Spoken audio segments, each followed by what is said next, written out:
Welcome back into NFL Daily. I am Tom Downey. We're breaking down some updated 2025 NFL free agency winners and losers as we will run through some of my preferred free agency classes and some of my not preferred free agency classes. We will have more updates for you all throughout NFL free agency, so hit that sub button. More news updates, more winners, top free agents, draft coverage, of course, as well. Hit that sub button right now so you don't miss out. I'll mention some of the teams I've liked more, and these aren't really ranked 1 to 8 or whatever, but first up for me is the New England Patriots. And I don't love every single move that they've made, but for a team that had a ton of salary cap space, a ton of cash to spend, trying to maximize the new Mike Vrabel regime with Drake May established as, I think, a very promising long-term potential franchise QB, I do like most of what New England did. I'm a little bit higher than most on Harold Landry. The contract's not crazy, plus Mike Vrabel knows him. Austin Hooper's fine. Robert Spillane's guaranteed came in a little bit lower, so I like that move. The one I didn't love was Carlton Davis. 360 is a lot for a guy that's going to miss 5 games a year. That's kind of what he's been for the most part. I don't love that one. Morgan Moses, I think, is a good option at right tackle. I like Kaiir Tonga.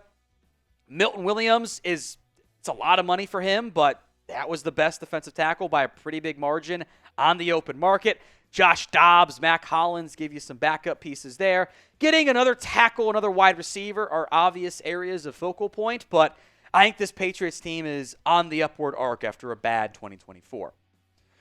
The Baltimore Ravens, they didn't do a lot, but the things they did do, I liked. Biggest of which was retaining Ronnie Stanley.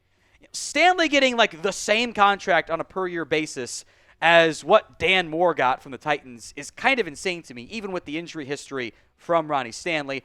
I also think DeAndre Hopkins at 1 year 5 is pretty solid. The Baltimore Ravens don't have a ton of glaring needs and holes, and yes, they lost Brandon Stevens, but they have other corners on that roster. It's a very different style than what the Patriots did, but I still like it. But Denver Broncos, not the most urgent start right away, but a lot of the moves of late I like. I think Denver is kind of building the proper way with a cheap young quarterback. The long snapper I don't care about. Stidham's deal's fine for a backup QB. DJ Jones as a really good run stopper. I like that deal. Matt Parrott, that's just swing tackle depth, so cool. Now, Hufunga's going to miss time. He's kind of been that wild card, strong safety, box hitter type. But $345 and only $20 million guaranteed is not that bad. I am a big believer in Dre Greenlaw. I think that contract could look pretty good. Trent Sherfield can do a lot of dirty work for you at receiver. Justin Strinad's fine at linebacker. And then I really like the Evan Ingram pickup. 2 years, $23 million. That's like Dalton Schultz money. And Ingram's not the blocker, not a great blocker, but he is a really good pass catcher. And we know how much Sean Payton wanted that joker. Receiver, backfield, obvious areas of concern still for Denver, but really good first steps. Now, I want you to do kind of a 2-part complicated ask here. Shout out your favorite team and grade their NFL free agency. Let me know at the pinned comment if the ad comes here on YouTube. Take advantage of it. Head down there and let me know.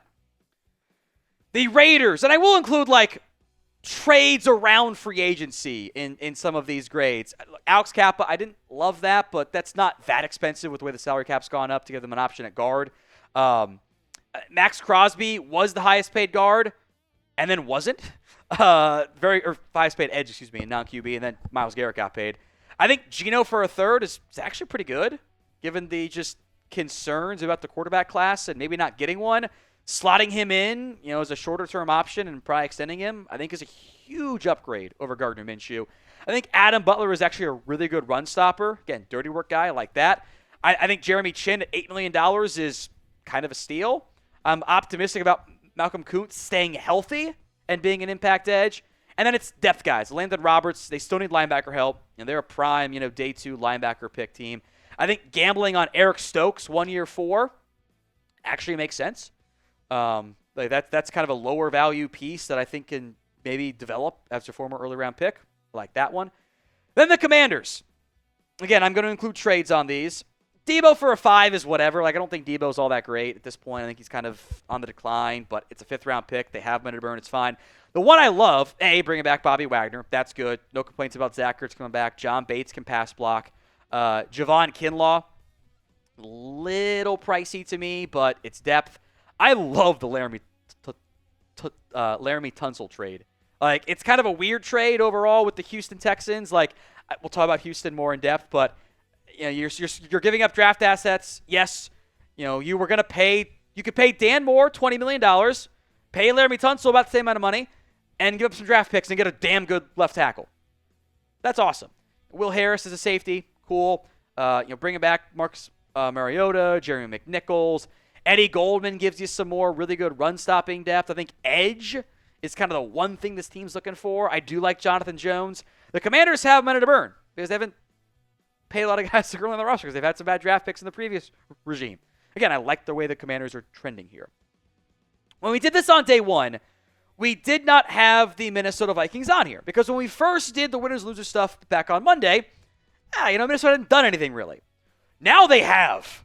And Minnesota is, frankly, one of my favorite free agencies. Theo Jackson, okay. Aaron Jones, that's fair market value. I actually like Isaiah Rodgers a lot once the gambling stuff got squared away. 2 years, 15, sweet. No details above a bold. I think that's a vet minimum deal. Ryan Kelly is an upgrade over Garrett Bradbury. Byron Murphy, I thought, was one of the better free agent corners. There was about a franchise tag for him. You get him at $354. The actual numbers for Jonathan Allen are $351. That is a big upgrade. Will Fries, huge upgrade at guard, $588. Javon Hargrave, $230. You're throwing money in the trenches, and I think they've upgraded significantly. This is the benefit of not paying Sam Darnold huge money. It allows the Vikings to spend elsewhere and build around J.J. McCarthy. Again, I'm including trades as the Chicago Bears, a big factor in this. Look, they did pay a premium at guard. They paid a premium amount of money draft pick-wise and even salary-wise to bring in Joe Thuney and to bring in Jonah Jackson. And they paid a lot for Drew Dahlman. And they paid a lot for Deo Odenigbo. The guaranteed money's not bad for either player. They had to address those spots. They had Grady Jarrett as another defensive tackle option. 3 years, 43.5. Again, a lot of these winning teams, Patriots, Broncos, Commanders, Vikings, Bears, they're not paying their quarterbacks right now. Allows them to spend more in free agency. Who is your top winner so far in NFL free agency? Let me know in the comments section of today's show. Who is your top free agent winner? I didn't mean to go 3 NFC North teams, but I do want to shout out what is one of my favorite moves here in free agency. I'll get to that in a second. I like Derek Barnes. That's fine. I think Marcus Davenport back on 1 year, 4.75. That's cool. I think DJ Reed getting substantially less than Carlton Davis. I think the Lions got better at corner going from DJ Reed to Davis. I think that's better. I think Roy Lopez helps them out at defensive tackle. I think that benefits them in terms of their options and depth and everything there.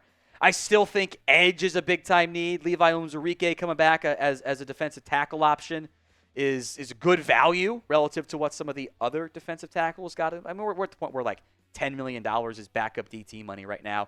Craig Reynolds is back. Whatever. No one cares too much about that one. But I do think the DJ Reed one was one of my favorite individual signings in free agency so far.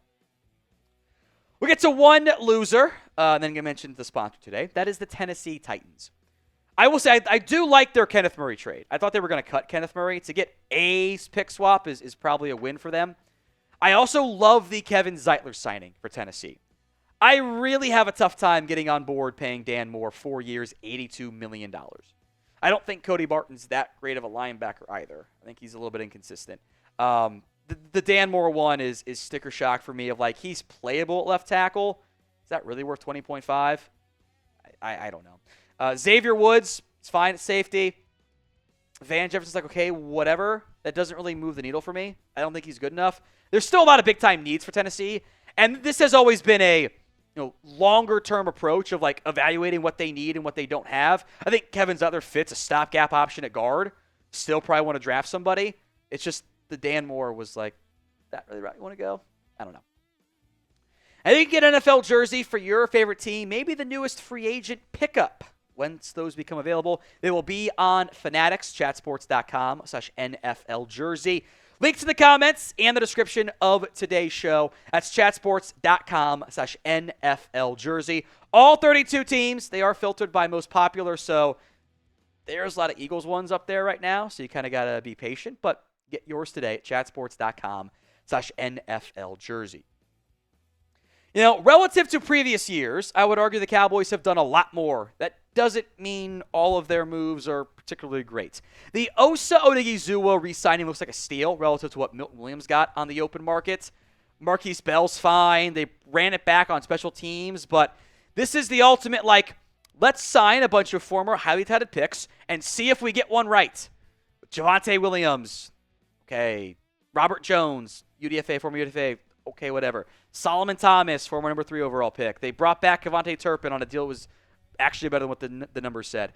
Peyton Turner. They traded for Kaiir Elam, a first-round bust. They trade for Kenneth Murray, who I've never been a big fan of and has kind of been a bust as a first-round pick. I do like the Jack Sanborn signing a pretty good amount.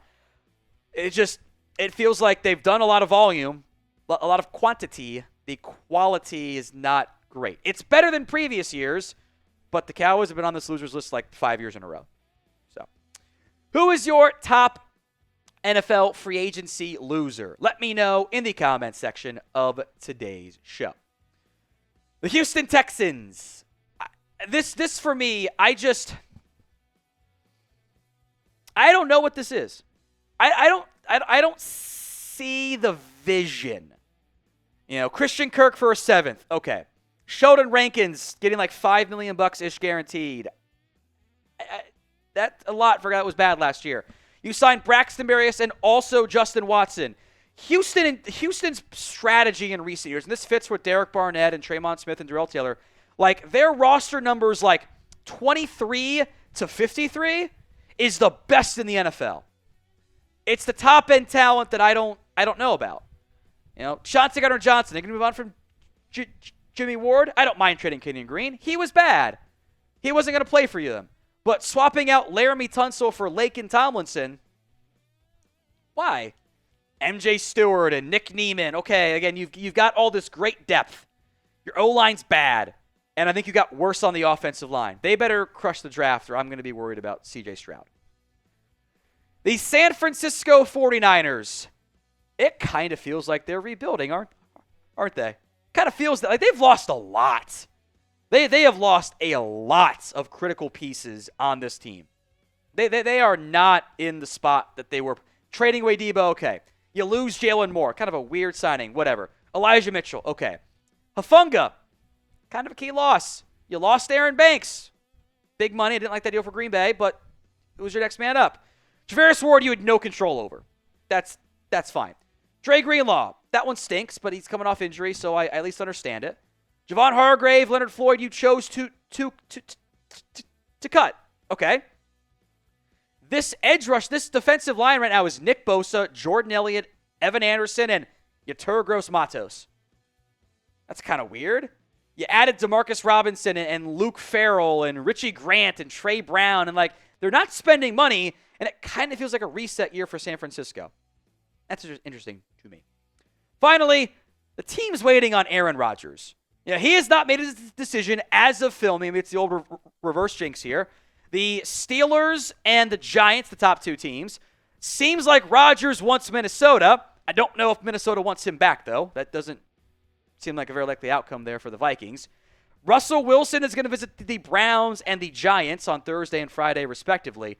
There is a chance that one of these teams waiting on Rodgers, if Russ goes to the Browns, which we'll see if that happens, ends up gets caught holding the bag with no quarterback plan in place. Or they have to wildly overpay for someone like Rodgers, who is old, trust him to stay healthy, I don't know, and just kind of isn't the guy who was in his prime. So the quarterback market is uncertain, and this is going to be something to certainly monitor as things play out.